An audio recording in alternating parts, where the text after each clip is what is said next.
Todos acordados, amém? A cama estava boa de manhã cedo, a gente fala, tá uma maravilha, né? Oh meu Deus, a cama estava muito boa de manhã cedo. Não sei para vocês, mas para mim estava muito boa.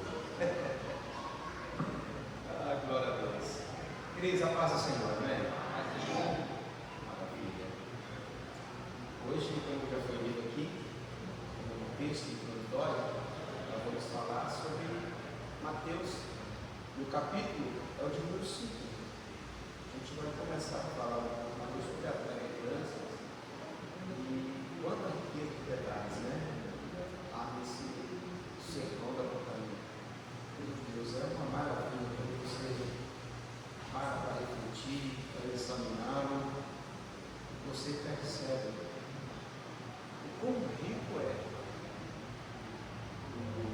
o texto em si. Teve a oportunidade de ler em algum momento John Stott, discípulo radical, você vai ver que é basicamente isso que Jesus está nos convidando no sermão da montanha. Para quem quer viver com Jesus, para quem quer viver de fato o reino de Deus, o reino dos céus, é isso. É viver radicalmente o que está escrito aqui nas bem-aventuranças. Ou até mesmo no capítulo 5, vai ter o capítulo 7 do Evangelho que segundo escreveu Mateus. Assim, sabemos que é desafiador, mas muito desafiador. Sabe?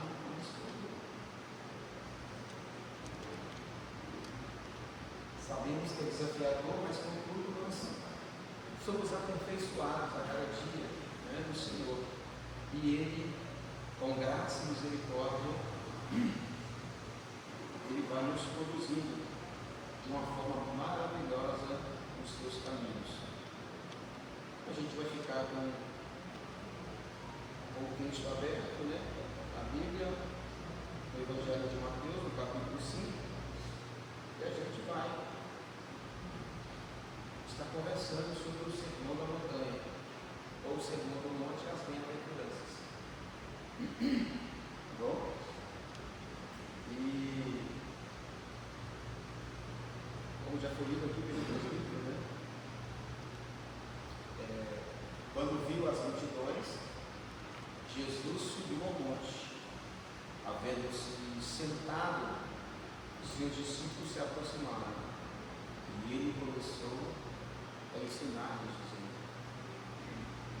Alguns textos vai dizer que ele abriu a sua boca. Mas é claro que Jesus ele também ensinou quando também não estava falando, né? Então Jesus não é via de regra, né? Só ensinou porque ele abriu a sua boca. Não. O que nós temos aqui? Uma grande multidão.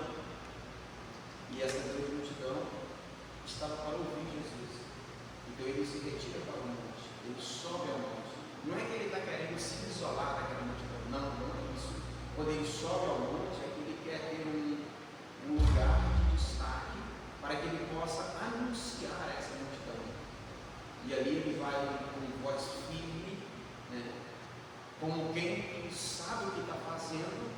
Então ele vai começar, ele vai se assentar, como naquele tempo, ele vai se assentar. É diferente, tá? Hoje vocês se assentam. E aquele que está falando fica em pé. Naquele tempo, a multidão ficava em pé e Jesus se assentava. E ele assentava e ficava num lugar mais elevado, onde pudesse, né, ser alcançado o som de sua voz. E ali então ele começou a ensinar. E aí ele começa a ensinar. E aquilo que eu disse, ele está ensinando verdades aqui que, se nós vivermos de forma radical, de fato nós vamos entender o que é que Jesus de fato está colocando, está inserindo no coração dos seus ouvintes. Porque a gente tem que ter em mente, Israel aqui, o povo de Deus aqui, os judeus, eles estavam oprimidos. O governo da época que estava sendo superior a eles é o governo de Roma. Os oprimiam, os subjugavam. E com isso eles, trazendo a esperança no coração de um libertador, de alguém que iria reinar, de alguém que iria governar de forma política, onde daria um basta naquela situação, e então agora os judeus viveriam felizes para sempre. E quando vem o Messias, o desejado das nações, aqueles que eles entendiam que seria o libertador, aquele que de fato é o divisor de águas, mas na mente deles seria aquele que então chegava diante de Roma, abatia aquele império, e agora o novo império então ele se estabelecer. Esse era o sentimento e o coração dos judeus. E quando Jesus vai pronunciar o sermão da montanha, está sendo totalmente contrário àquilo que era de fato a esperança do coração de todos. Tanto é que você vai ver a caminhada dos discípulos, alguns deles tiveram dificuldade de entender como seria. Tanto é que a ideia é: Jesus, quando o Senhor estiver lá no seu trono, tem jeito de sentar aqui um à sua direita, o outro à sua esquerda. Então assim, é muito comum da gente também ter essa visão. Tanto eu quanto você, quando viemos para a igreja, para o Evangelho, quando fomos alcançados por Cristo, tivemos a ideia de uma vida tranquila, serena, só bênçãos e mais bênçãos, só vitória e mais vitória, livre de problema, livre de situações adversas, porque quando eu vi assim, tanto é que eu já contei para vocês, e volto a repetir, uma vez a minha filha deu pneumonia, sabe? Uma pneumonia leve, e ali eu falei: Senhor, que isso? Minha filha deu pneumonia, o que está acontecendo, Jesus? Porque até então, quando a gente vem naquele conhecimento bem raso, bem superficial, a gente achou que nada precisa nos acontecer.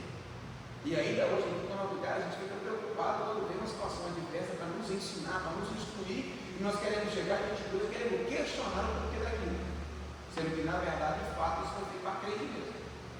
Situações difíceis foi feito para nós, para quê? Para que o nome do Senhor seja glorificado. Então o que Jesus está começando agora a falar com eles é isso, é aquele que vai dar um choque de realidade, por quê? Porque ninguém estava esperando isso. E ele começa a ensinar, ele começa a anunciar, e ele está com a voz firme, e ele está falando, anunciando, e de repente ele começa no versículo de número 3. E no versículo de número 3 das bem-aventuranças, no capítulo 5, versículo 3, ele já sentado, ele já bem acomodado, os discípulos se aproximaram dele, e a gente tem que entender aqui que não os 12, porque quando a gente olha pela caminhada de Mateus aqui não está falando da separação dos 12, então os seus discípulos eram daqueles que estavam ouvindo, tá, irmão? Então, todos eles eram discípulos de Jesus. E é claro que depois é que vai haver uma separação, a gente vai pegar os 12, os 70, né? E aí por diante, tá bom? Mas de início aqui é todos aqueles que estavam ali. Quem conseguiu se aproximar, beleza, aqueles que conseguiram ficar um pouco mais adiante, porque era uma grande multidão, tá bom? E ele começa a ensinar. E ele começa a ensinar dizendo, né? Ele já começa a ensinar falando a respeito das bem-aventuranças. E o versículo 3, ele começa dizendo: bem-aventurado os pobres.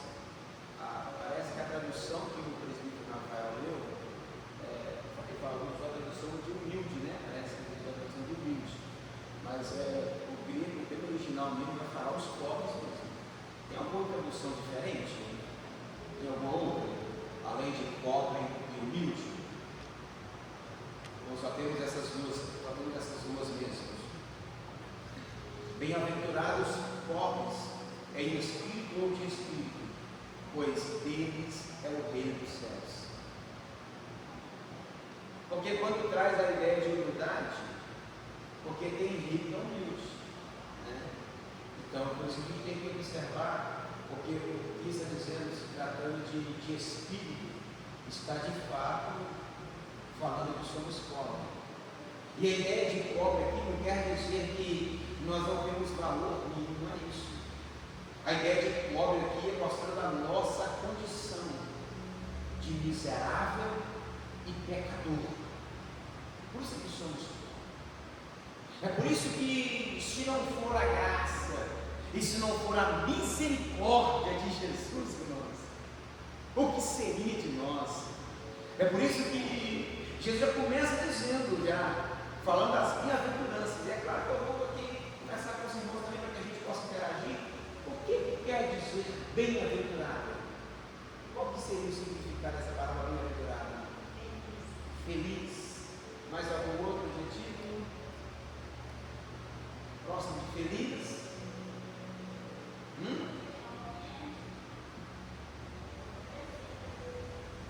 Obedecer, contente, satisfeito, alegre, grato, abençoado. É porque que a gente tem que tomar um cuidado quando se diz respeito o sentido de ser bem-aventurado é feliz, é porque essa felicidade ela deveria ser algo bem arraigado em nós, independe de tempo e circunstância, porque é ser bem-aventurado sempre, porque a felicidade muitas vezes, a nossa, ela é tipo muito como passageira. Ora estamos felizes, ora estamos tristes. Não estou querendo dizer que a gente não vai estar triste, não é isso que eu estou querendo dizer. É que mesmo em meio à tristeza, nós temos que entender que nós somos bem-aventurados. Não é bem-aventurados são, não é isso. É bem-aventurado. Nós não seremos bem-aventurados, nós já somos bem-aventurados. Não é bem-aventurados serão, não é para um futuro próximo, não, é para o tempo presente. Bem-aventurados, independe do momento e da situação, se seja no caos ou não, nós somos bem-aventurados. É isso que Jesus está dizendo. É por isso que ele vai falar das bem-aventuranças. É por isso que nós precisamos viver radicalmente esse Evangelho. É bem-aventurado, Senhor. Bem-aventurado os pobres de espírito. Jesus prometeu bênçãos aos seus discípulos, prometendo que os pobres em espírito serão bem-aventurados. A ideia por trás da antiga palavra grega para bem-aventurado é feliz, mas no sentido mais verdadeiro e piedoso da palavra, não em nosso sentido moderno, de meramente estar confortável ou entretido no momento. Não é algo momentâneo, Não é porque há muito tempo que a irmã ou o irmão daqui da igreja que tem um parente distante e que de repente pela manhã recebe uma mensagem do parente perguntando como é que está, como que está a vida, como que tem passado. Isso alegra o coração. Não é aquele dia que você está cabisbaixo e que de repente Deus usou lá o nosso irmão Douglas e lá, vou mandar uma mensagem para fulano e tal. E ele vai, olha aí, meu irmão, o Senhor é contigo, tá? Não esquece não. Lembra lá do livro lá de Josué, no capítulo 1 lá, o Senhor é contigo. Seja forte, corajoso. Isso alegra o coração. Mas nós não estamos falando desse sentimento que é momentâneo. Não, nós estamos falando de algo que é duradouro. Nós não estamos aqui falando a respeito de sentimentos que mudam. Ora gosta, ora não gosta, ora está feliz, ora não. Mas aqui nós estamos falando de algo que é contínuo, e algo que é bem-aventurado no significado do grego feliz, de algo que é permanente. É por isso que eu falo para vocês que quando eu fico olhando para esses homens da Bíblia, eu fico muito preocupado com a minha forma de viver diário. Quando eu olho para aquele moço, para aquele Paulo e Silas naquela prisão, depois de ter apanhado, e perto da meia-noite, está cantando e está orando, isso é ser bem-aventurado. Talvez qualquer um de nós, desculpe aqui, mas eu quero abrir um parênteses, talvez qualquer um de nós, porque comigo seria assim, talvez eu estava naquela prisão, se eu estivesse orando, Eu orava, era para Deus mandar um anjo naquele lugar para me arrancar dali, porque não era digno de eu estar ali, porque injustiça estava acontecendo contra a minha vida. E se um de vocês fosse o Paulo e eu, Silas, você ia cantar e orar sozinho, porque eu estava muito chateado com Deus, e perguntando para ele por que aconteceu aquilo comigo. Se eu acabei de fazer a obra dele, estava numa viagem missionária, saí do conforto de onde eu estava, para fazer a obra missionária, para anunciar o Evangelho, expulsar o espírito de adivinho de uma moça. Dá para ficar feliz desse jeito? Mas vivemos. Porque é isso que o Cristo nos ensinou. É por isso que aquela multidão, talvez, começou a endurecer. Quando Jesus começa o sermão. Porque a ideia é que Jesus ia invocar o poder dos céus, abater Roma, sentar naquela cadeira que todo mundo quer se assentar, e dali ele iria governar. Não é essa a proposta. Não é isso que ele está ensinando. Tanto é que no mesmo sermão ele vai dizer para mim, para você, olha, vocês vão ficar tranquilos, descansados e bem-aventurados, porque no mundo tereis aflições. Mas como é que é? Se a nossa ideia é fugir das aflições, você está dizendo que nós vamos ter, vai, porque não são poucas não, são muitas. Tanto é que uma dessas discípulos está perguntando e diz assim, olha, vocês podem beber do mesmo cálice aqui? Ele está falando de morte, ele está falando de ser morto, ele está falando de martírio. Mas uma coisa é certa, ele vai colocar algo no coração daqueles homens, de forma que a eternidade está tanto no coração deles, que a morte é simplesmente um passo daqui para a eternidade. Eu fico pensando, e é claro que talvez a gente tenha que tomar muito cuidado com os nossos pensamentos, que às vezes eles nos roubam, mas eu fico pensando que pode ser que, e quando eles estavam naquela prisão, para saber quem é que vai ser o próximo para amanhã, talvez para gladiar entre si, ou talvez para gladiar contra o leão, talvez tinha gente que talvez pode ser que, de tão ensinado que eles estavam, de alguém dizer assim, nossa, amanhã podia ser eu. Porque é amanhã podia ser eu. Porque quanto mais rápido eu for para a arena, mais rápido eu chego. Só que nós queremos muitas vezes ser o último. É quando o brinco de cantar a pedra, não, vai a sua, vai a sua. A minha não, vai a dele. Entende? Porque de fato, nós estamos muito preocupados aqui e estamos nos esquecendo da eternidade que viveremos com Ele. Então o que Jesus está fazendo é isso. E prova disso que Ele fez. É só você pegar o capítulo 12 e pegar o Pedro. Tá? É só pegar o Pedro e entender o que é de fato ser feliz. O que é de fato ser bem-aventurado. Está na prisão, o Tiago foi bom com a espada, está tudo certo. Está lá guardado por uma caverna de soldado, está tudo certo. Chegou na prisão, foi dormir. Vou dormir aqui porque amanhã é outro dia. Isso.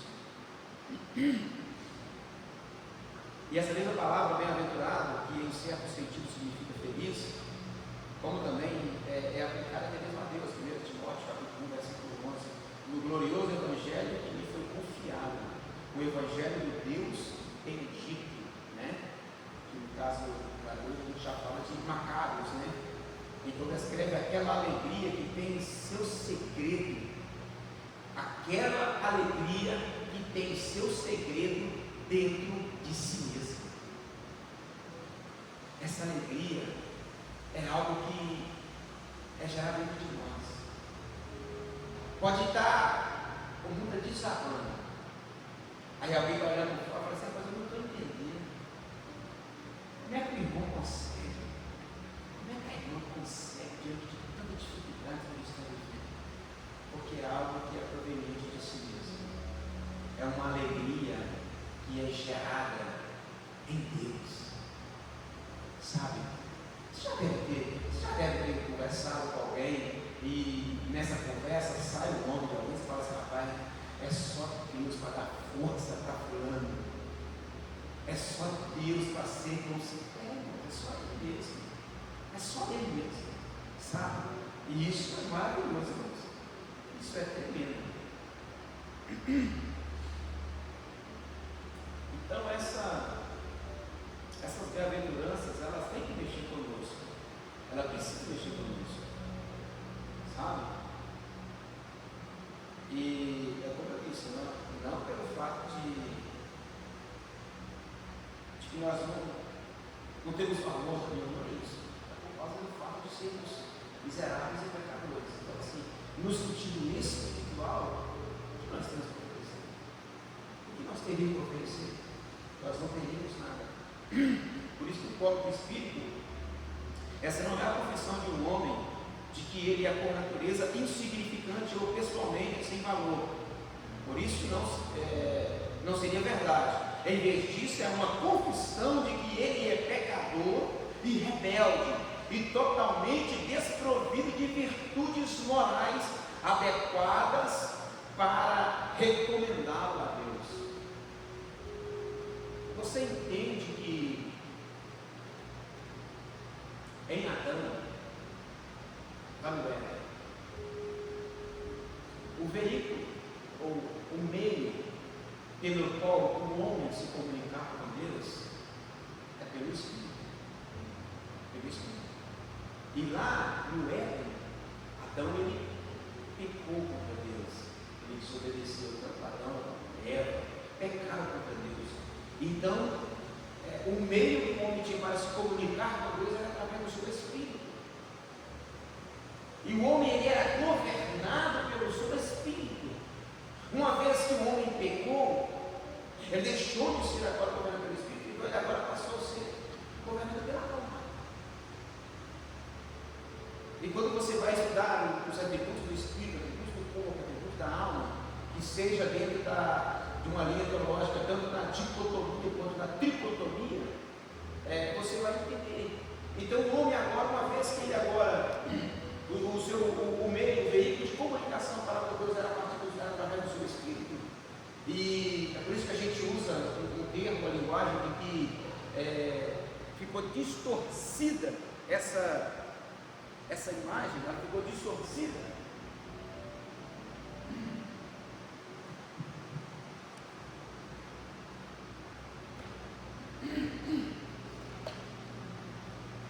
Uma vez que ela ficou agora distorcida, então a gente entende que o homem passou a ser governado pela alma. A gente vê tantas atrocidades acontecendo, mas em Jesus, que na verdade não suporta as bem-aventuranças, mas em Jesus nós agora podemos chegar a Deus novamente. A gente até usa, lá nos evangelhos, quando Jesus fala que está consumado, tetelestai, está pago, e a cena de dívida que tinha contra nós, ela foi gravada na cruz do apóstolo Paulo, e de repente então agora o homem, essa separação, essa barreira que nos impedia de aproximar de Deus, ela é vencida na pessoa de Jesus. E quando a gente vai estudar acerca do tabernáculo, o ato, o santo e o santo dos santos, nós sabemos muito bem isso disso. Então agora nós temos livre acesso a isso. Agora o homem ele pode voltar-se para Deus e tornar novamente a ser conduzido pelo Espírito. Mas aí que Jesus dizendo para nós, nas bem-aventuranças, é que de fato nós somos pobres de Espírito. É por isso que o escritor aos Hebreus diz para nós que nós devemos chegar a Deus com inteireza de coração, pelo novo e vivo caminho, a saber, Cristo, pelo sangue de Jesus Cristo. A gente sabe que continuamente, na velha aliança, na antiga aliança, continuamente pecavam contra Deus. E a forma de aplacar a ira de Deus por um determinado momento era a partir de um sacrifício, onde o pecador levava um animal sacrificado. Havia ali uma espécie de transferência do pecado. O meu pecado era transferido para aquele animal ele era imolado, ele era morto, e o sangue dele era derramado no meu lugar. Mas aí era uma necessidade, havia uma necessidade de um sacrifício perfeito, e é Cristo. E é por isso que ele agora está nos dizendo que nós somos bem-aventurados. Mas bem-aventurados uma vez que nós praticarmos as bem-aventuranças que ele está nos oferecendo e nos fornecendo. Bem-aventurado é o pobre de espírito ou em espírito, uma vez que ele sabe da sua condição, reconhece a sua condição, não há nele atributos espirituais para que ele possa chegar a Deus, mas através de Cristo, da pessoa de Jesus Cristo, nós podemos chegar a ele. Porque bem-aventurados os pobres de espírito, porque deles é o reino dos céus. E ele segue nos ensinando. E por favor, me ajudem. O microfone já perdeu a força. É muito fácil a gente entender isso quando a gente olha o episódio de Jesus convoca a equipe. Ele vai até Jesus, ele pega para Jesus, começa a fazer o salvo. Jesus fala que tem que observar os mandamentos. Ele fala que observa já os mandamentos, e Jesus pede que vender tudo e repartir com os pobres. E o que eles vai dizer que ele sai entristecido, porque ele era um jovem rico. E Jesus vai dizer aos seus discípulos que é mais fácil um camelo passar na frente da lua do que o rico entrar no reino dos céus. E seus discípulos, sem entender, perguntam a Jesus: então, como é que vai fazer para ser salvo? Mas Jesus vai dizer que isso é impossível para os homens. Ou seja, aí vai entrar essa questão da pobreza do espírito. Nós não temos condição de salvar nós mesmos. Nós precisamos de alguém para nos salvar. Jesus é o que já fez isso. Então Jesus vai dizer para eles: isso é impossível para os homens, mas é possível para Deus. Então o homem, na sua condição de homem, não tem condição nenhuma de se salvar. É por isso que Paulo vai dizer que nós somos salvos pela graça, não é pelas obras, não é por aquilo que a gente faz, é pela graça. Por quê? Porque é um favor merecido. Nós podemos fazer de tudo na vida para poder merecer a salvação, que nós não vamos conseguir merecer essa salvação. Por isso que é pela graça. O que Paulo, lá em Coríntios, quando fala a respeito da ceia, ele vai falar que aquele que come e bebe dignamente, ele come e bebe para a sua própria condenação. E nós pensamos que essa dignidade é nossa. Se nós fôssemos olhar a nossa dignidade, não poderia ser da igreja, não. Porque nenhum de nós é digno, nem de tomar, muito menos de ministrar. Então essa dignidade que Paulo está dizendo, voltando à questão do poder do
Deus ele pode conceder para o homem esse benefício de Deus. Então, isso ficou muito claro essa questão do poder do Espírito. Muito claro. Porque, na verdade, quando você vai avaliar como um todo, Jesus disse que é mais fácil passar o camelo pelo fundo da agulha do que um burro entrar no reino dos céus. E olha que era muito difícil, hein? Naquele tempo, passar o camelo pelo fundo da agulha. Era muito difícil. Aí você fica pensando assim, mas no fundo da agulha? Não é agulha de costura. Não é essa. Todas as cidades daquele tempo, só para a gente entender isso aqui, o que Jesus está querendo dizer?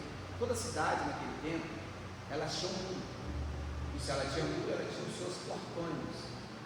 E os seus portões eram gigantescos. E esses portões, em determinado momento, ele era fechado e ele só seria aberto no dia seguinte. Mas em cidades chega viajante a todo e qualquer momento, a toda e qualquer hora. Então, quando chegar o viajante, vai passar por onde? Pelo portão grande? Não. Tinha uma porta pequena, que hoje nós chamamos de porta de pedestre, mas naquele tempo era chamado de fundo de agulha.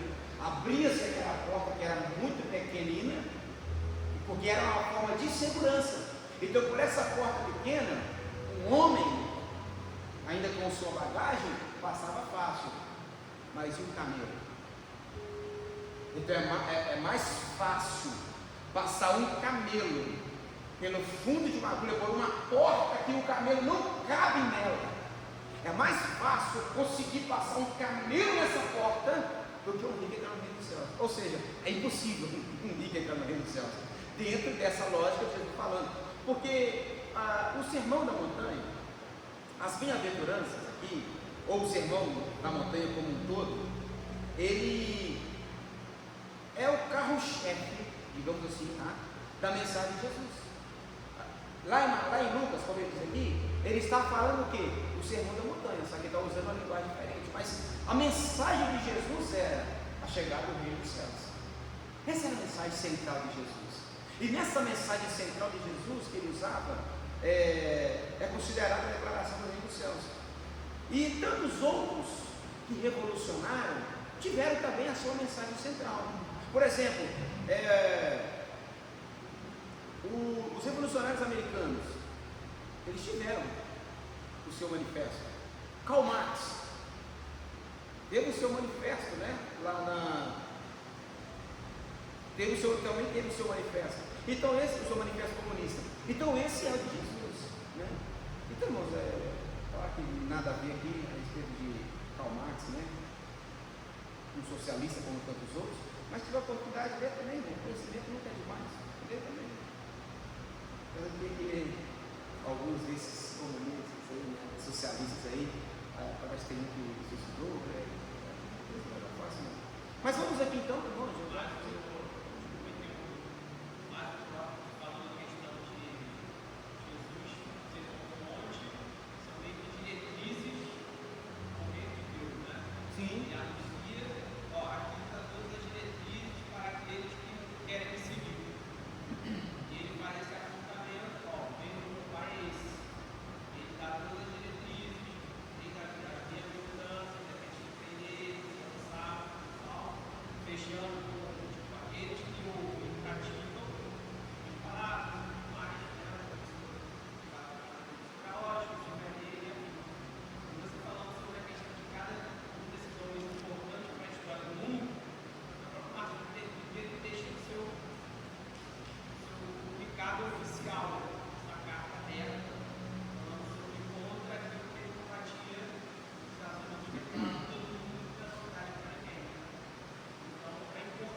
Paulo diz, tudo se converge a Ele. Tanto é que Paulo descansa e escreve assim, olha gente, a minha conclusão é que porque dele, por ele e para ele são todas as coisas. Poderia colocar até um ponto final, mas ele continua. Mas a verdade é essa, irmãos. Se você percebe, por exemplo, Reforma Protestante, Martinho Lutero, 95 teses. Aí se você quiser, ainda tem a lei das 95 teses. Não quero esse, então tá bom então ficam os 5 solas. Sola fide, sola gratia, somente a Deus, somente a Escritura, glória somente a Deus. Então sempre vai vir. Você vai pegar a declaração de Westminster. Qual que é o propósito do homem? O fim principal de todo homem é glorificar a Deus e se alegrar nele para todo sempre. Todos vão ter ali o seu manual, né? O seu manual de regra, né? De condução. E aí a gente tem que entender isso. Se tratando das bem-aventuranças. Aí nós temos aqui, né? Bem-aventurado. Vamos para o próximo então? Porque nós não estamos nem no primeiro ainda, meu Deus do céu. Versículo 4. Bem-aventurados que choram, pois serão consolados.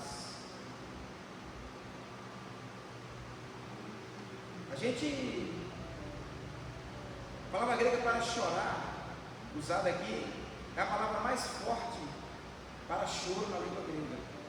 A palavra que é usada para chorar pelos mortos, para o lamento, apaixonado por alguém que foi amado.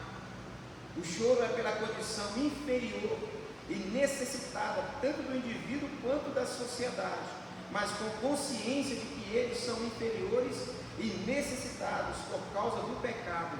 Aqueles que choram na verdade choram pelos pecados e seus efeitos. Esse choro é tristeza piedosa que produz remorso, que leva à salvação, que Paulo descreveu em 2 Coríntios capítulo 7, versículo 10. É isso.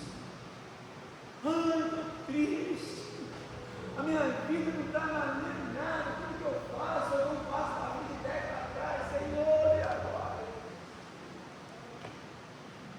Não tem nada a ver com isso aqui.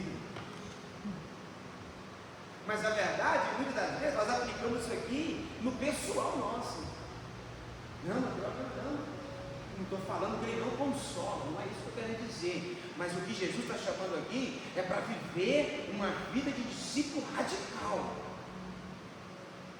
Ele está chamando nós aqui é para vivermos algo que quando nós víamos há 10 anos atrás, nós não conformávamos. E que agora nós estamos conformando, mas a mensagem de Paulo em Romanos 12 ainda não mudou. Não vos conformeis. 10 anos atrás, 15 anos atrás, nós passávamos em uma das esquinas aqui do nosso bairro e nós víamos 1, 2 ou 3, que seja adolescente, que seja jovem, com práticas ilícitas, talvez fumando, talvez bebendo, e nós falávamos: misericórdia, Senhor, meu Deus, olha aí. E hoje, normal. Não choramos mais por causa disso. Não lamentamos mais por causa disso. Mas eu estou dizendo, o Paulo chega numa cidade, acho que é Atenas, parece. Ele chega na cidade e olha, uma avenida Novo Jardim, Avenida Orquídea, cheia de altares para ídolos. Há quem diga que em Atenas tinha mais deuses do que gente, de tanto Deus que se tinha naquela cidade. E aí, para não pecar, se você tiver oportunidade para ler, é um livro muito difícil de ler, mas é muito interessante, Fator Melquisedeque. Quando você vai ler esse livro, Fator Melquisedeque, ele vai usar acerca desse altar ele vai falar sobre esse altar. E aí, para a cidade não ter esquecido nenhum Deus, porque era tantos deuses, né, como chama mais gente, colocaram o altar ao Deus desconhecido. Se nós tivéssemos esquecido de algum Deus, ele pega esse altar aqui, porque esse aqui é o altar ao Deus desconhecido. E Paulo vai usar então aquela deixa e vai falar assim: olha, aquele altar ao Deus desconhecido é o Deus que eu vou apresentar para vocês, porque ele se lamenta em ver uma cidade entregue à idolatria. Nós deveríamos lamentar, a gente deveria chorar. O Paulo está lá na prisão, Efésios capítulo 3, a partir do versículo 1, como também no versículo 14. O Paulo está lá orando para que Deus fortaleça os irmãos. E Paulo está lá lamentando, ele está clamando. Paulo não está orando para poder ser liberto daquela prisão. Não. Paulo está orando para que os irmãos sejam revestidos, para que os irmãos sejam cada vez mais arraigados e fundamentados em amor. E sabe o que muitas vezes nós estamos fazendo? Quando fazemos? Nós fazemos orações que são pessoais. Nós não temos mais a oração intercessória. Nós não estamos mais lembrando aqui, nossa, aquele irmão que está uma conversando a dificuldade dele, Senhor. Visita ele, Pai. Fortalece ele. Dá um direcionamento. Porque quando lembramos, nós oramos por nós. Algo que também está muito difícil. Então eu acho que quanto mais radical nós vivemos, radical não é viver uma vida de adrenalina. Não é isso. É na palavra. Bíblia. E vocês já estavam ministrando? Quarta-feira. A ministrando na igreja de um amigo.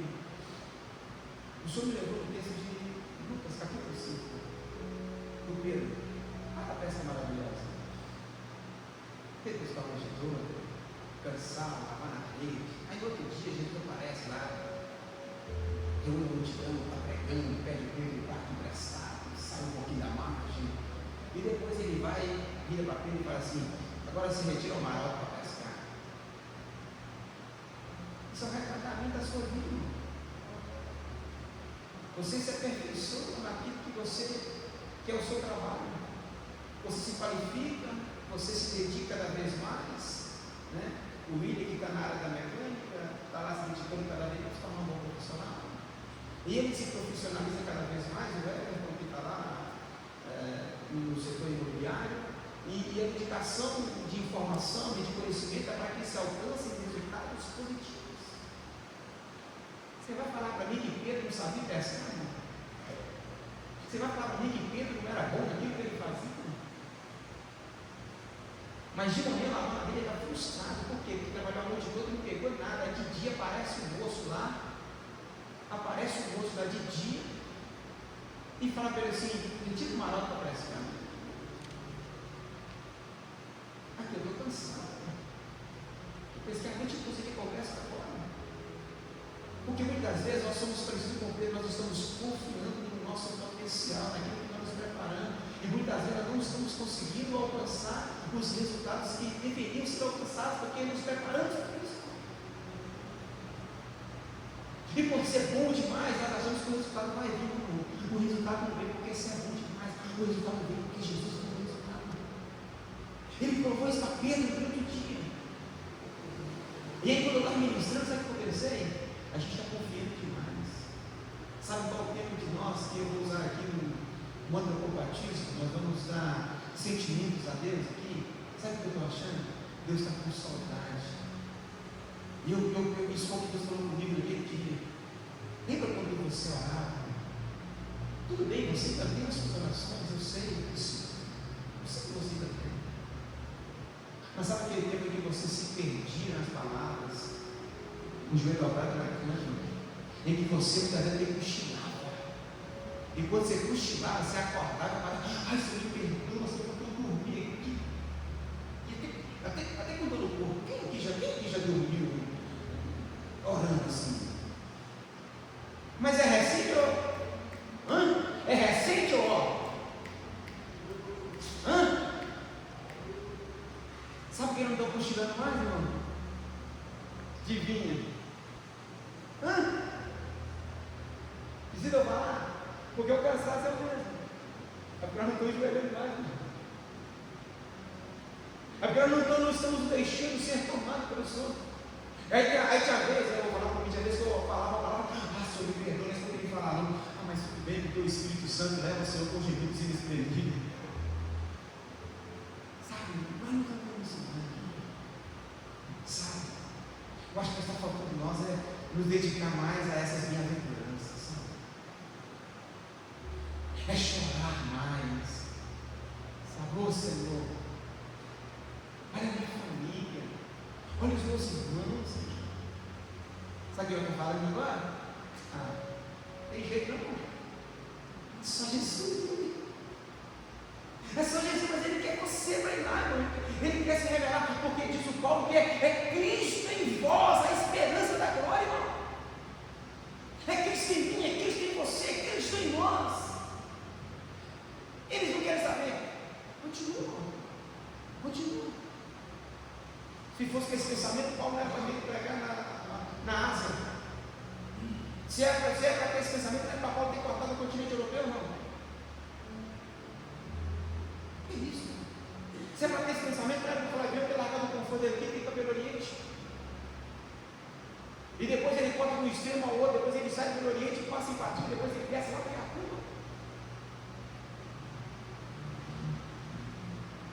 Irmãos, ele tem nos chamado para isso.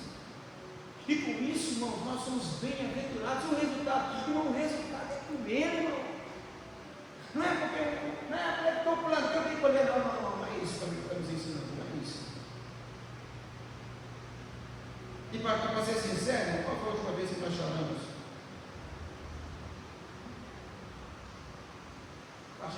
Como diz o outro, mas estou muito seco. Alguém disse assim, que nós choramos demais. Não sei se foi demais, não sei. Talvez é porque chorou pelos motivos errados. Não que chorou demais. Talvez chorou pelo motivo errado. Aí não tem nada a ver com isso, né?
Os que choram, estão consolados, justamente por essa questão.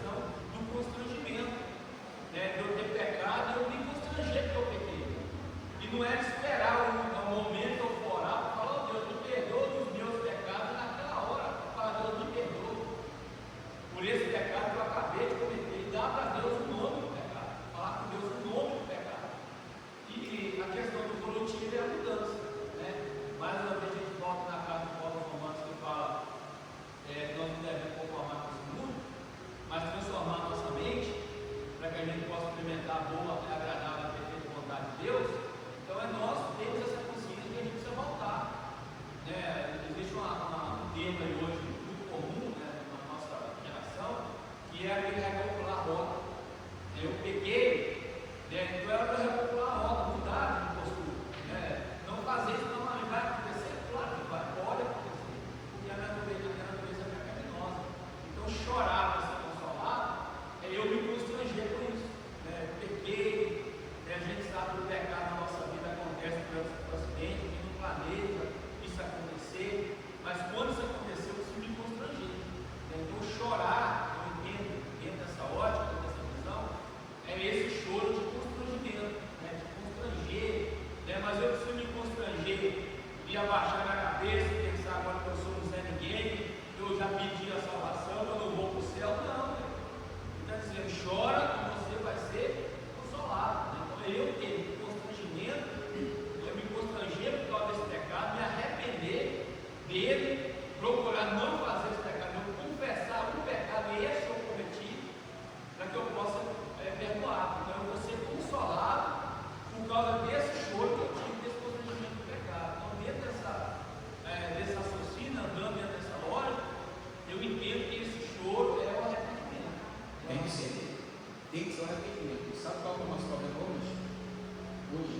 A minha preocupação hoje, no pouco momento da nação da terra, é de não perder o temor. O que está acontecendo conosco hoje é perdemos o temor do Senhor. E o temor do Senhor é o princípio de toda a sabedoria. Pecamos e pecamos e pecamos, e muitas vezes não damos nome, não nos arrependemos, não choramos, né? E aí a gente vai levar a vida, a gente vai conduzir a vida, porque serão consolados. Isso é prometido, é um conforto prometido para aqueles que choram com seus pecados e sua condição pecaminosa. Deus permite que essa tristeza entre em nossas vidas somente como um caminho, mas não como um destino. Ele quer que nós reconheçamos a nossa condição, nos arrependemos dela, e uma vez que fortalecidos, nós também estamos prontos para ajudar a outrem que também precisa desse arrependimento, desse choro, desse constrangimento. Então, bem-aventurados os que choram. Eu diz assim: bem-aventurado aquele que reconhece a sua condição, da sua natureza, mas se arrepende e entende que ele vai viver agora na natureza divina. Porque nós temos duas naturezas. Nós temos duas naturezas. A Bíblia fala para nós sobre isso. Nós temos duas naturezas. E o que nós temos feito? Nós temos alimentado uma e temos esquecido de alimentar a outra. E o problema que nós estamos alimentando é a carne. Nós temos esquecido de alimentar o espírito. E aí é onde nós estamos naufragando. É onde nós estamos afundando-nos. Sujeitar-nos a Deus e resistir ao diabo, e ele fugirá de nós. Chegarmos a Deus e ele chegará a nós. E como nós chegar a Deus pelo novo e vivo comigo? Irmãos, é bem verdade. O que está acontecendo conosco? Eu estou vivendo com o Senhor, irmãos. Nós estamos em março, nós não temos Bíblia, nós nos examinamos a Bíblia. Se pensar, vai passar, vai chegar o meio do ano, está acabando o primeiro semestre, a gente não leu ainda um livro da Bíblia ainda, irmãos. Ainda não lemos uma boa literatura ainda. Isso eu acho que as estações têm feito isso. Sim. Nós não colocamos prioridade, a gente não caminha. As coisas de Deus não estão para trás. E as estações. Já ficou faz tempo, gente. Um grande evangelista me disse que no dia que ele tinha, ele olhava para a agenda dele e disse: nossa, como é que eu vou resolver isso? Tudo, gente, pelo amor de Deus, olha tanto lugar. O dia que ele não tinha tempo, ele orava 2 horas. Quando ele não tinha tempo, hoje nós não oramos porque nós não temos tempo. Nós não lemos, não é que nós não temos, é as distrações. É as distrações. Então, assim, esse é o nosso problema. Ontem à noite eu estava vendo os vídeos, e esse cara falando de Tom Wesley, que foi um grande pregador, ele falando que Tom Wesley começou a pregar entre 19 e 20 anos de idade, e pegou e foi até os 96 anos de idade. Aí já estava bem no final da sua vida ali, um repórter foi entrevistar Tom Wesley,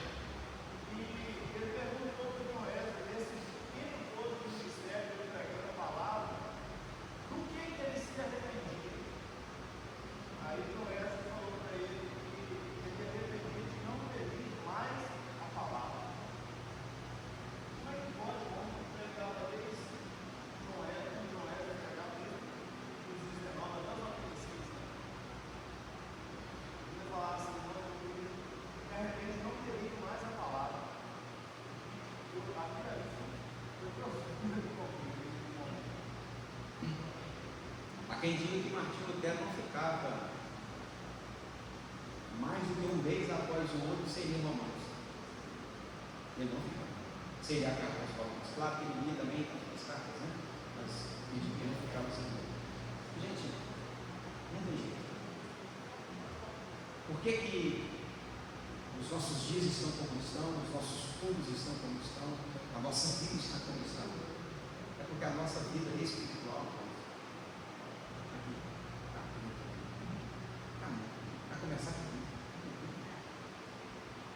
Nossa igreja uma vez escreveu, o nosso jornalzinho Aleluia, escreveu sobre o fim, quando tivemos ali acho que foi na mesma época dos 100 anos,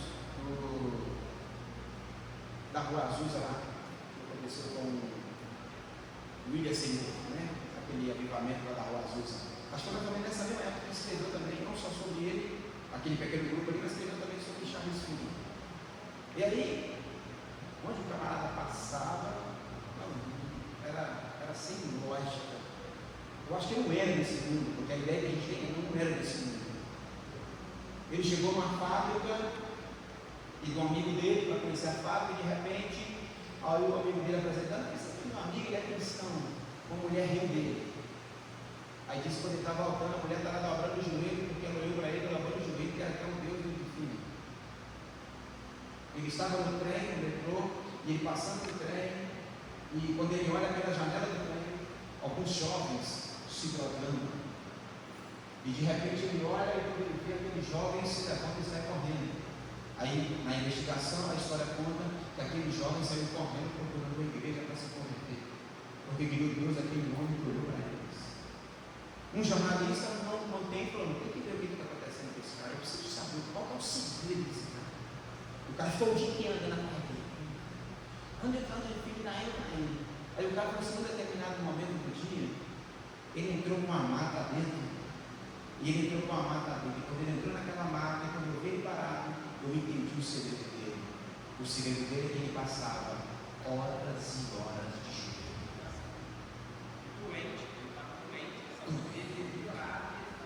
Nas suas grandes, os evangelistas, na grande maioria, eram doentes.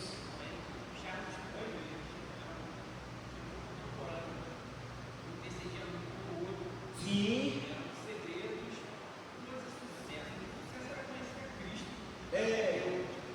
Mas era o segredo de uma vida com Cristo, né? Exatamente, conhecer o Senhor. Eu acho que a chave, assim, se permite falar, a chave é conhecer a Cristo. Então, por exemplo, lá no setor de Owen, tipo assim, ter a consciência de como desde 19 e até os 90 e poucos anos, pregava o Evangelho, tinha uma vida de oração, de leitura bíblica regrada, e ele olhava para dentro e falava, mas não é suficiente. Conheço o Cristo totalmente, bem claro, mas a questão é que isso motivou em Cristo Jesus para que continuasse pregando o Evangelho e alcançar a vida que hoje é um exemplo, uma referência para a gente, uma graça de Deus.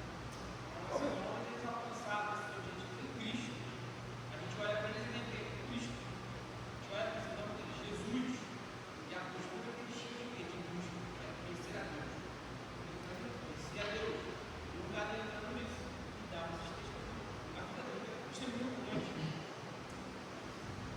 O problema nosso é quando nós queremos pensar em ler um livro secular. Primeira coisa, quando nós pegamos o livro, nós gostamos do título, aí depois nós queremos saber quantas páginas ele tem. Nossa, você quer acreditar nisso? Entende? Os puritanos, irmãos, os puritanos são conhecidos pelas suas obras. Pelas suas obras. Os puritanos, ele pega um atributo de Deus, um atributo de Deus, e escreve um livro dessa grossura. Irmãos, assim, é extraordinário. E às vezes nós não examinamos, nós vivemos nem o próprio livro que nós temos como regra de fé prática. Nós não temos nenhum livro que, não sei se de fato nós queremos que isso aqui é a verdade absoluta mesmo, porque nós não examinamos ele. O que está acontecendo conosco? Nós não conseguimos, nós temos dificuldade de conversar sobre Bíblia. Nós falando sobre política, sobre futebol, sobre moda, sobre todas as outras coisas, mas eu tenho dificuldade de conversar sobre Bíblia. E eu estou falando de conversão, estou falando de brigar e defender ponto teológico. Isso aí não vai ninguém a nada. Estou falando de desfrutar de um conhecimento bíblico, se alimentar a partir dele. Mas para fechar aqui, aqueles que choram podem conhecer algo especial de Deus, a comunhão dos seus sentimentos. Filipenses 3:10, uma proximidade com o homem das dores, que estava familiarizado com a dor. Então, quando você se aproxima, você vai experimentar algo que é especial dessa comunhão. Você vai conseguir ter comunhão com Jesus, não somente olhando para as suas mãos, para aquilo que Ele pode te oferecer, mas você consegue compartilhar o sofrimento dele. Você entende aquilo que pode dizer em Deus Filipenses, você entende que ali no capítulo 4, ele está falando mais da dificuldade dele, né? Ele aprendeu a viver, aprendeu a ter contentamento. Olha aqui, irmãos. Paulo aprendeu a ser feliz em qualquer situação. Irmãos, aí no capítulo 4, né? A partir do versículo 9, não sei, parece. Irmãos, muito obrigado por terem se lembrado de mim. Muito obrigado. Queria ter lembrado de outro tempo, mas não tiveram a oportunidade. Muito obrigado, mas não precisava, porque eu aprendi a contentar-me com o que tenho. Eu aprendi a viver em abundância, na escassez. Eu estou instruído em todas as coisas, a ter fartura, a necessidade, a ter abundância, a ter fome, porque eu tudo posso naquele que me fortalece. Esse tudo posso, irmãos, não é o posse de tomar posse, de se abraçar, não é isso. Eu tudo posso, eu tudo suporto. Eu sou bem aventurado, eu tudo aguento. Eu tudo suporto, porque eu aprendi a ter comportamento, está tudo certo. E aí, nós vamos conseguir experimentar tudo isso de Deus o dia que nós, de fato, vivemos radicalmente. Bom, eu vou falar de mais uma aventurança, bem-aventurança só, para a gente poder fechar. Bem-aventurado os humildes. É por isso que a palavra humilde podia ter entrado lá em cima, porque senão era duas vezes. Por isso, bem-aventurados os humildes, pois eles receberão a terra por herança.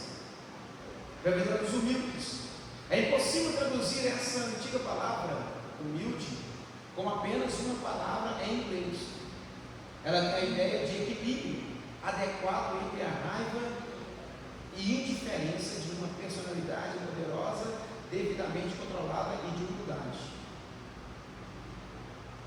No vocabulário da língua grega antiga, a pessoa humilde não era passiva ou facilmente impressionada. A ideia principal por trás da palavra humilde era força sob controle, sob um forte que é treinado para fazer o trabalho em vez de correr solto. É a ideia do cavalo, né? Aquele cavalo que é forte, né? Para sair correndo. Não. Mesmo esse cavalo que pode sair correndo, né? Aí naquele tempo a gente chamava de garanhão, aquele cavalo. Não.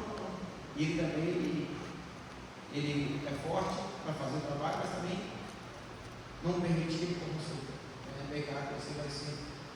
Eu sei que você é bom para isso aqui, para sair correndo lá, mas eu quero que você seja humilde. Trilhe esse caminho aqui para mim. É mais ou menos isso aí. Não tem aquela ideia daquela segunda brava, né? Segunda é brava demais. Aí não tem jeito, né? Tem que ir lá no Paulo de novo. Lembra do Paulo quando Jesus vai pegar a caminho de Damasco?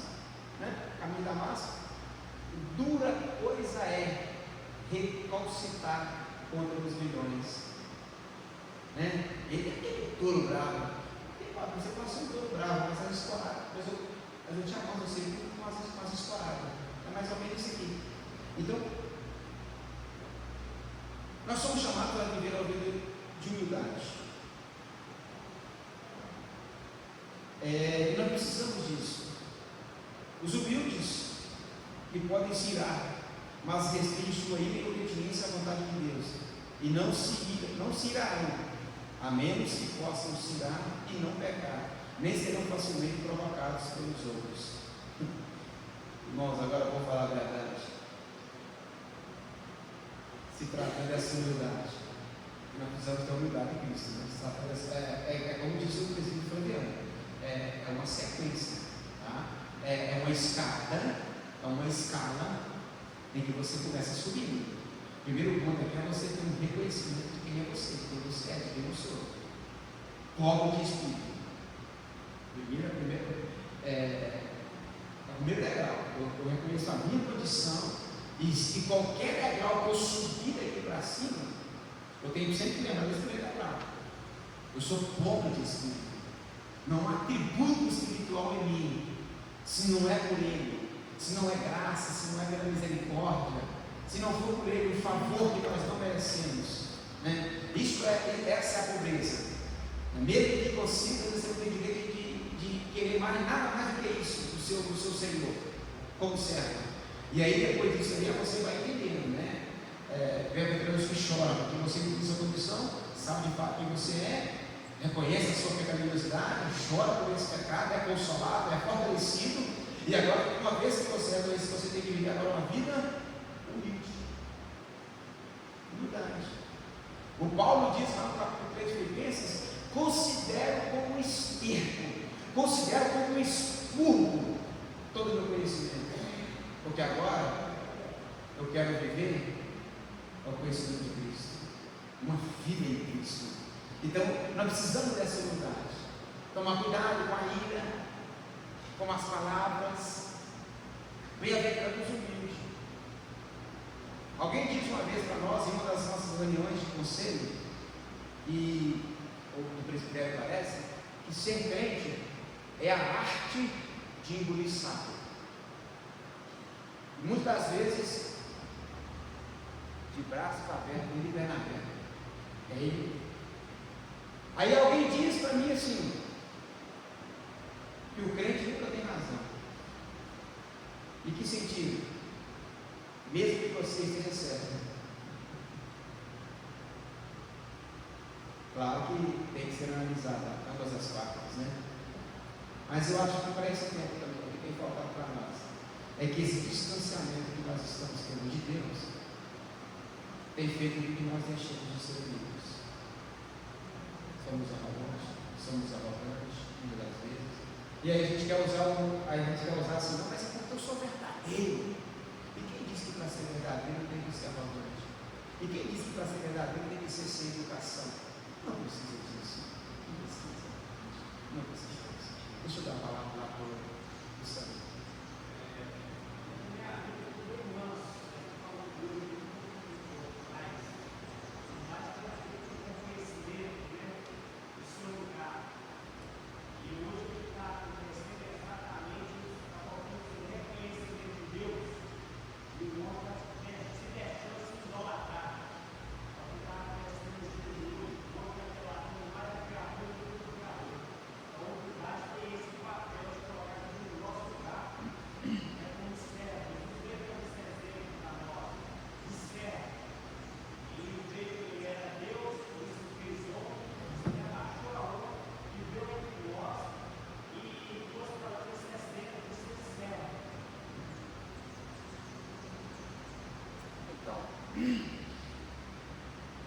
Parece que o sermão da montanha está muito enlaçado a Filipenses, né?